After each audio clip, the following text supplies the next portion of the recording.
अभी भी पराजित नहीं हुआ हूं कर्ण। तुम इस प्रकार द्रोण छोड़कर नहीं जा सकते।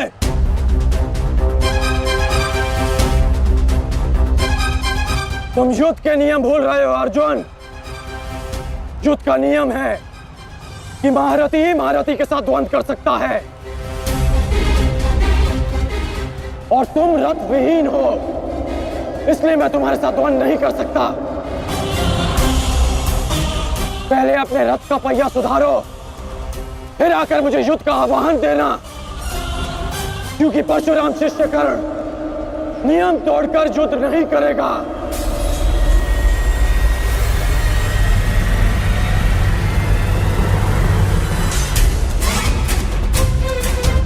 चलो सत्यसेन।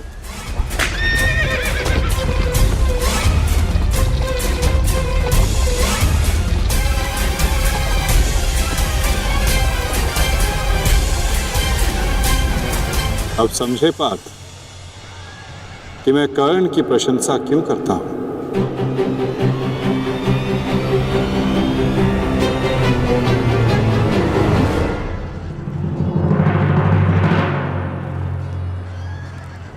मानता हूं कि आपका वध करना काकाश्री की प्रतिज्ञा थी।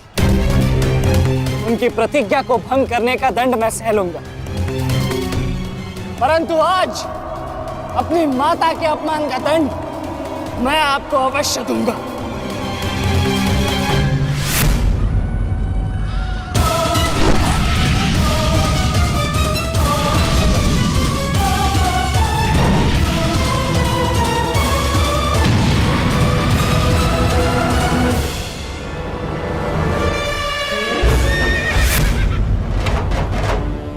किसी की प्रतिज्ञा टूटे, पर मेरी प्रतिज्ञा नहीं टूटेगी अभिमन्यु। और मेरी प्रतिज्ञा है कि जब तक मैं जीवित रहूंगा, मेरे मित्र के प्राण नहीं जाएंगे।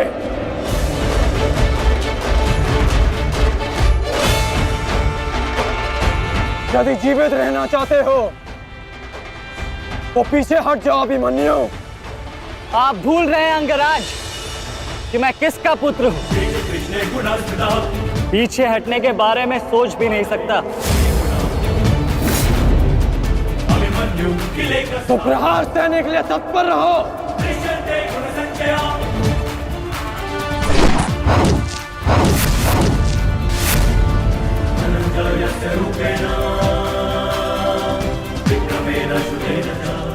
ये मेरे लिए पर्याप्त नहीं अंगराज।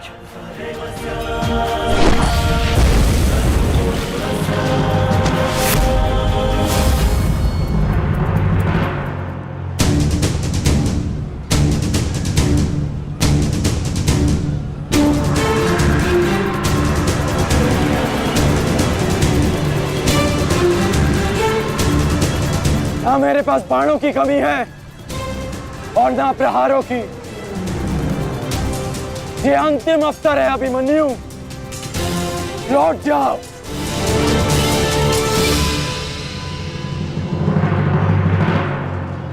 तो मेरे तुनीर में भी उत्तर प्रस्तुत है अंगराज।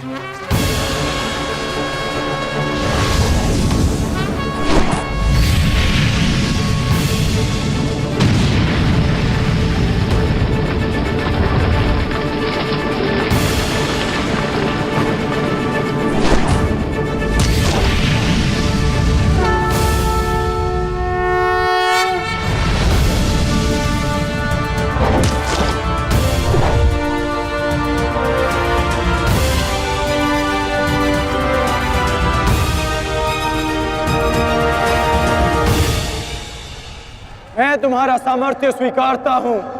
तुम एक कुशल योद्धा हो अभिमन्यु, किंतु कुशल होने के साथ साथ बुद्धिमान होना भी आवश्यक है। लौट जाओ। यदि कल युद्ध करना चाहते हो तो आज जीवित रहना सीखना होगा। लौट जाओ अभिमन्यु।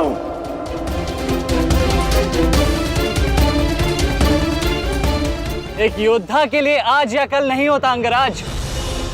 उसके लिए केवल वो ही पल होता है जिसमें वो मृत्यु के सामने खड़ा होता है। एक वीर योद्धा से सुना था मैं, हे मृत्यु, तैयार यदि तू आने को प्रसन्न मुखा। द्वार खुला है, तेरा स्वागत प्रसन्न मुखा।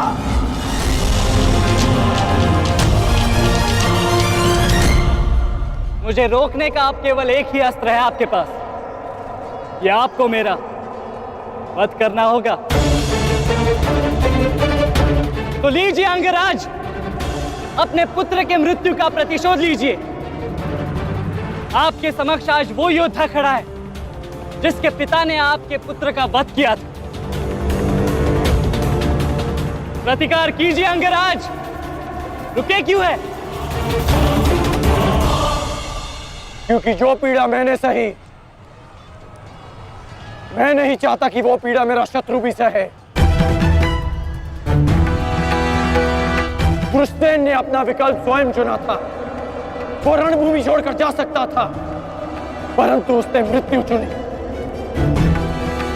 गर्व है मुझे तुम जैसे युवा योद्धाओं पर, जो अपना कर्तव्य पूर्ण करने के लिए सदैव तत्पर रहते हैं।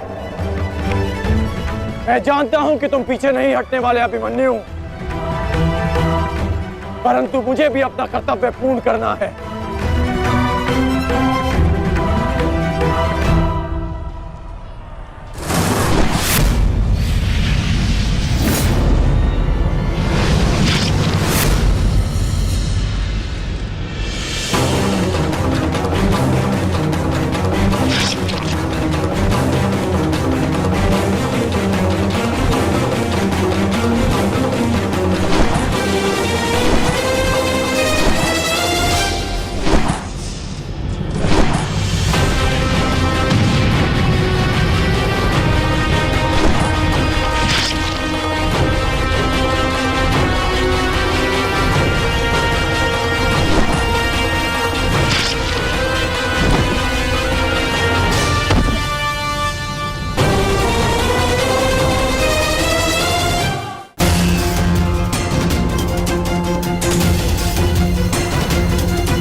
तुम्हें देखकर मुझे अपना बचपन स्मरण हो रहा है।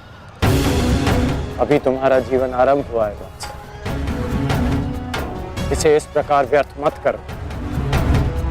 मैं आशा करता हूं कि अगली बार जब हम दोनों मिले तो दो शत्रुओं के भांति नहीं, तो वीरों के भांति एक दूसरे के गले में। अभी तुम्हारा जीवन शेष है। जाओ बस।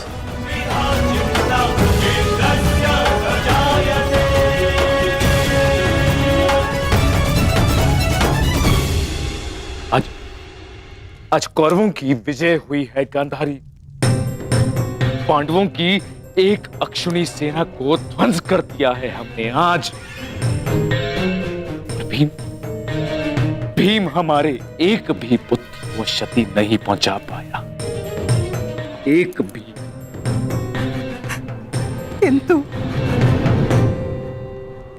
किंतु दुर्योधन का क्या महाराज?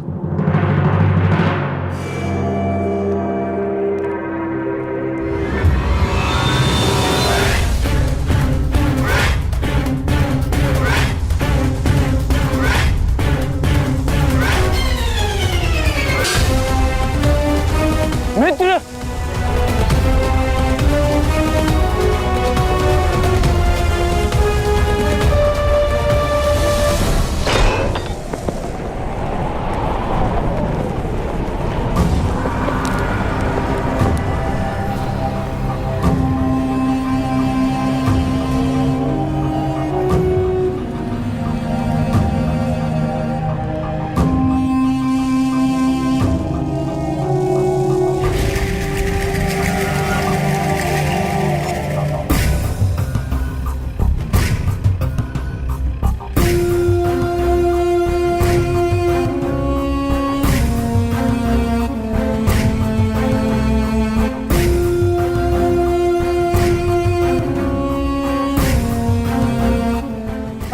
आपको उस अपमान का अनुभव कराऊंगा। आपकी पूरी सेना और महारथियों के समक्ष आपका वस्त्र हरण करूंगा।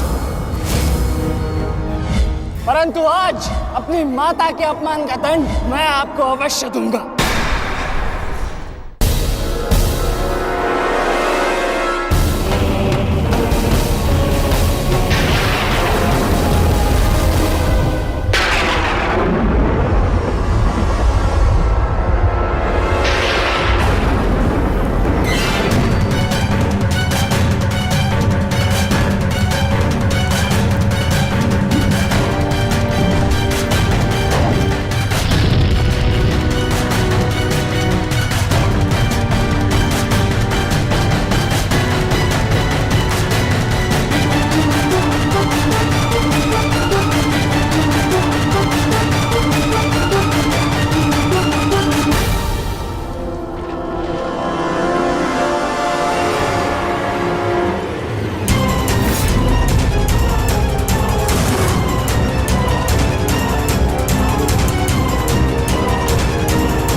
दुर्योधन, रुकिए ज्येष्ठ, ऐसा मत कीजिए।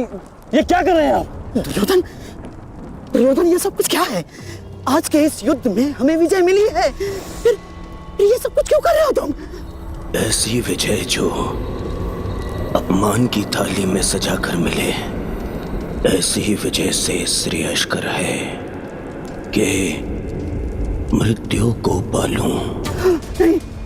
मेरे जीवन में कभी मेरा इतना अपमान नहीं हुआ है। अब इस जीवन का और कोई मूल्य नहीं। मैंने ये युद्ध संपत्ति के लिए नहीं, अपने हट, अपने सम्मान के लिए बुलाई थी। अब जब सम्मान ही नहीं रहा तो इस विजय का मैं क्या करूंगा? मेरी सेना के सामने विश्व के महानतम योद्धाओं के रहते वो 16 वर्ष का बालक मेरे वस्त्र हरण कर गया और चेतावनी देकर गया है कि युद्ध में जब भी मिलेगा पुनः यही दोहराएगा। अब ये वस्त्र हरित दुर्योधन सम्राट बन भी गया। कैसे अपनी सेना से, अपनी प्रजा से आंख मिला पाऊंगा मैं? इस लज्जा के साथ मैं अब जीवित नहीं रह सकता। नहीं दुर्योधन, देखो अपने क्रोध पर काबू पाओ। देखो विजय हमारे निकट है दुर्योधन, मानो मेरी बात।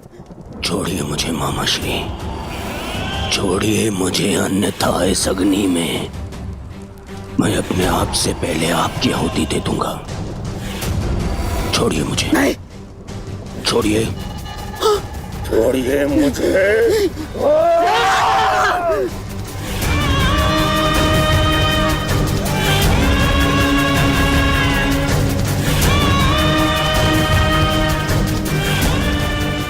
नहीं, नहीं दुर्योधन, देख क्या रहे हो मूर्खों? कोई रोको इस अनर्थ को।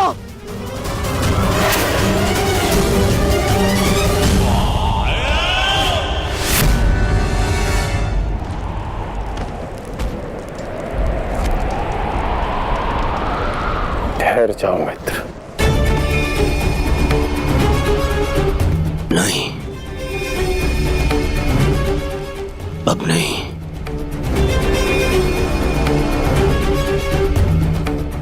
क्रोध में विवेक मत खो बैठा। जो अपना सम्मान खो चुका हो उसके पास खोने को और क्या शेष है? ले लेने देते उस अभिमन्यु को मेरे प्राण, वीर गति तो मिलती।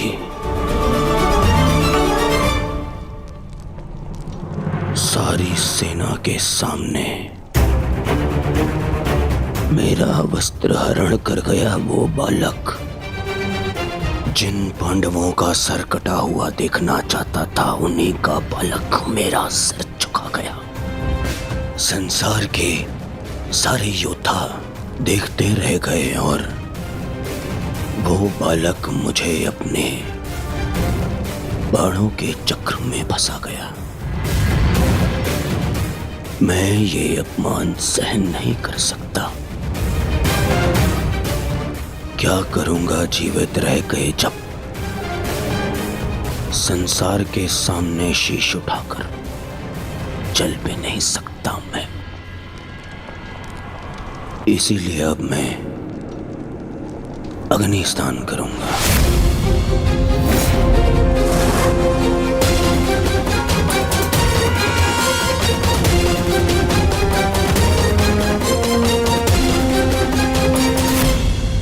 जो अग्नि यहाँ जल रही है उससे कहीं अधिक अग्नि तुम्हारे पिता के हृदय में जल रही है।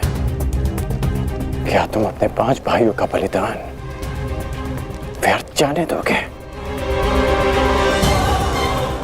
क्या अपने पिता को दिया वचन भुला दोगे तुम?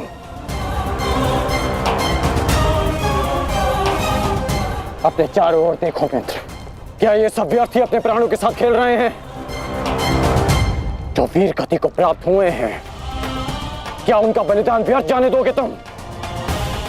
तुम्हारे अनुज, तुम्हारे मामाश्री, तुम्हारे गुरुदेव, ये सब तुम्हारे सम्मान, तुम्हारे अधिकार के लिए लड़ रहे हैं और तुम अपने कर्तव्य से मुंह मोड़ना चाहते हो। पूछो अपने सैनिकों से कि आज जो युद्ध में हुआ कि क्या वो उससे लज्जित हैं या वो कल युद्ध में उसका प्रतिशोध लेंगे? बोलो सैनिकों, प्रतिशोध लेंगे, प्रतिशोध लेंगे, प्रतिशोध लेंगे।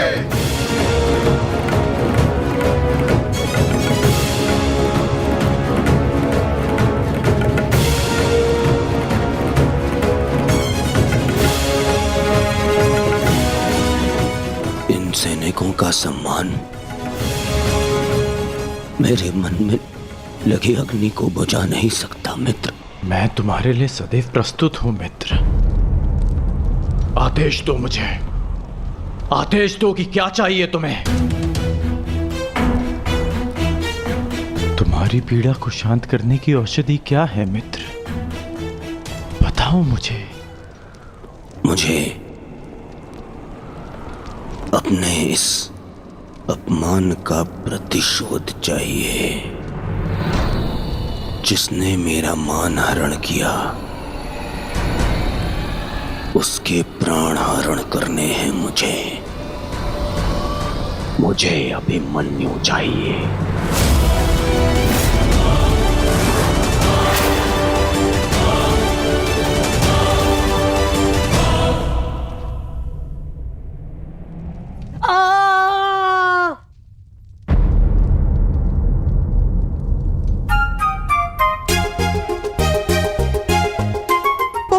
पीड़ा हो रही है ना इन्हें? पीड़ा? अभी तक मैंने इसके घाव को छुआ भी नहीं है। अभिमन्यु तुम्हें सताने के लिए उपक्रम कर रहा है उत्तरा। बहुत बुरे हैं आप। और तुम बहुत डरपोक। एक योद्धा की पत्नी के मन में इतना भय शोभा नहीं देता उत्तरा। ये घाव हमारे लिए आभूषण होते हैं।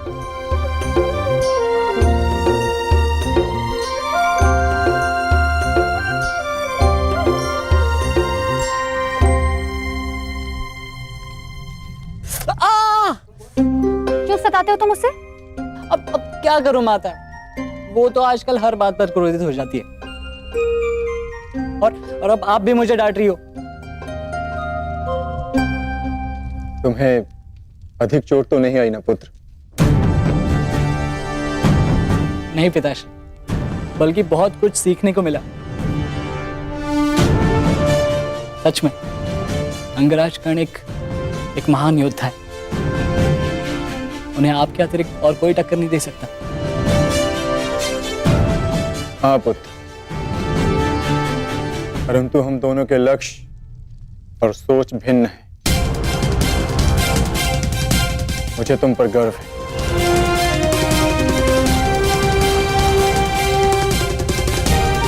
गर्व तो होना ही चाहिए। आज अभिमन्यु ने दुर्योधन को उचित उत्तर दिया।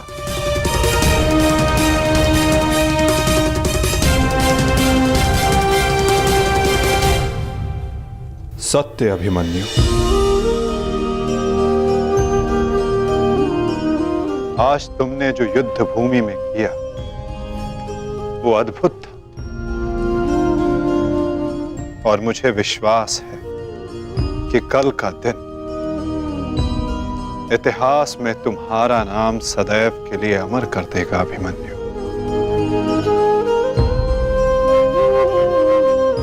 इतिहास से पूर्व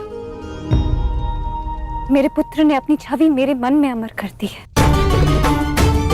14 वर्षों के पश्चात आज पहली बार मन को एक शीतलता पहुंची कि मेरे पुत्र ने मेरे साथ हुए अपमान और अत्याचार का भान उस दुर्योधन को करवाया। मेरी आत्मा को जैसे एक वस्त्र का संबल मिल गया। इसके लिए मैं सदैव के लिए अभिमन्यु की ऋणी रहूं। जीवन तो पल पल में है सखी, जिस पल को जी लो वही जीवन होता है। आज तुम प्रसन्न हो, जी लो सखी, आज का दिन जी लो। कल का दिन तो अभिमन्यु के जीवन का अंतिम दिन होना चाहिए, और स्मरण रहे सरल मृत्यु नहीं देनी है उसे। मृत्यु आने की पीड़ा का आभास कराना है,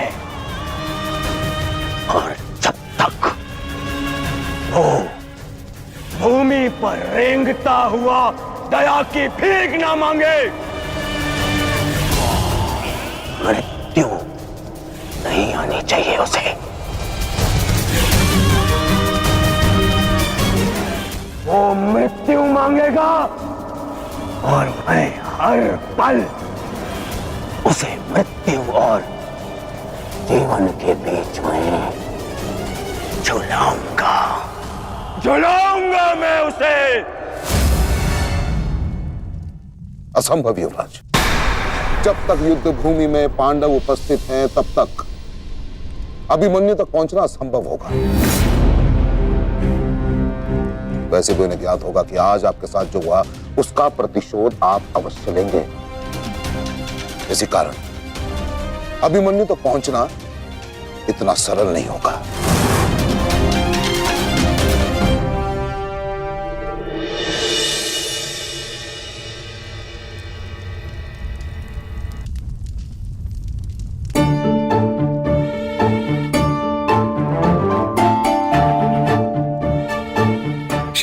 क्षमा कर दो, भूल हो गई बस। अच्छा क्षमा भी कर दो। जिसने युवराज दुर्योधन का मस्तक झुका दिया वो आज तुम्हारे समक्ष सर झुकाए मना रहा है तुम्हें। देखो, किसी ने मुझे इस प्रकार सर झुकाए देख लिया ना तो मेरा बहुत उपहास उड़ाया जाएगा। पहले वचन दीजिए कि भविष्य में आप इस तरह मेरा उपहास नहीं बनाएंगे। आपको अनुमान भी है मैं कितनी भयभीत हो गई थी। अब इसमें भयभीत क्या होना उत्तरा? आप नहीं समझेंगे, मुझे आपसे बात ही नहीं करनी। तो ठीक है, मत बात करना, परंतु कल यदि लौटा नहीं ना तो पछताना नहीं कि दोबारा ऐसे मत बोलना आर्य। भाई खो चुकी हूँ, पति नहीं खो सकती। क्षत्रिय हूँ, अपने अधिकार लेना जानती हूँ। आपको लौटना होगा, क्योंकि इस बार केवल मैं नहीं, आपकी होने वाली संतान भी आपकी प्रतीक्षा करेगी।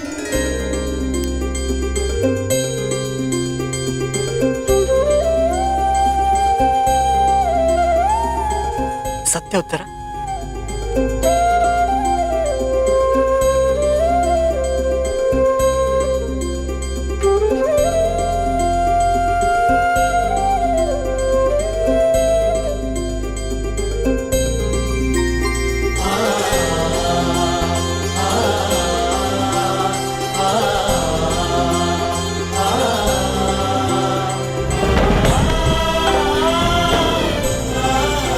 मैं तुम्हें वचन देता हूं उत्तरा, तुम और हमारी संतान सदा मुझ पर गर्वित रहेंगे। जानती हूँ आपकी संतान बहुत भाग्यशाली है। उसे अपने पिता की शौर्य गाथा सुनने को मिलेगी। गाथाएं विजय के साथ होती है उत्तर, और विजय अभी शेष है। युद्ध शेष रहे या ना रहे, उस अभिमन्यु के प्राण शेष नहीं रहने चाहिए आचार्य। आप सेनापति तीरगत के वीर नरेश शर्मा, मध्य नरेश शैल्य, अश्वत्थाम महाराज, इतने वीरों के होते हुए भी क्या एक बालक को बंदी बनाया नहीं जा सकता? तुम्हारे प्रतिशोध के लिए केवल कुशल योद्धाओं की नहीं, बल्कि एक उत्तम योजना की आवश्यकता है मेरे होने वाले सम्राट। हमारी सफलता एक उत्तम योजना में छिपी है।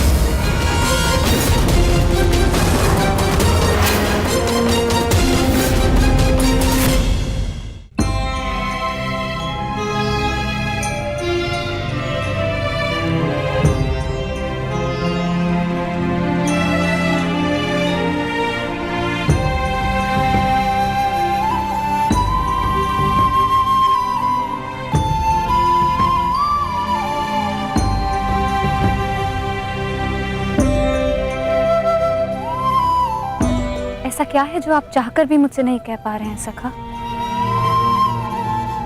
ये रात का अंधकार भी आपके मुख पर आए हुए भाव मुझसे नहीं छुपा सकता। रात्रि के बाद दिन आता है सखी, उसी प्रकार जीवन के पश्चात मृत्यु आती है। सुख के बाद दुख आता है, और यही सृष्टि का नियम है।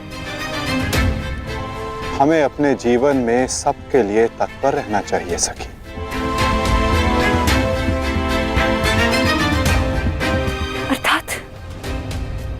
अर्थात जो मेरा भय है, क्या वो सच होने वाला है माधव? क्या कल पांडवों के साथ कुछ अनिष्ट होने वाला है?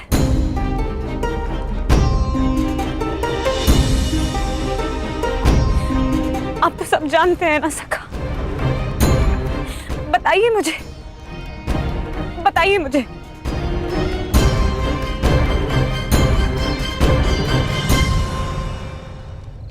कभी कभी भविष्य का ज्ञान होना भी दुख का कारण बन सकता है सखी।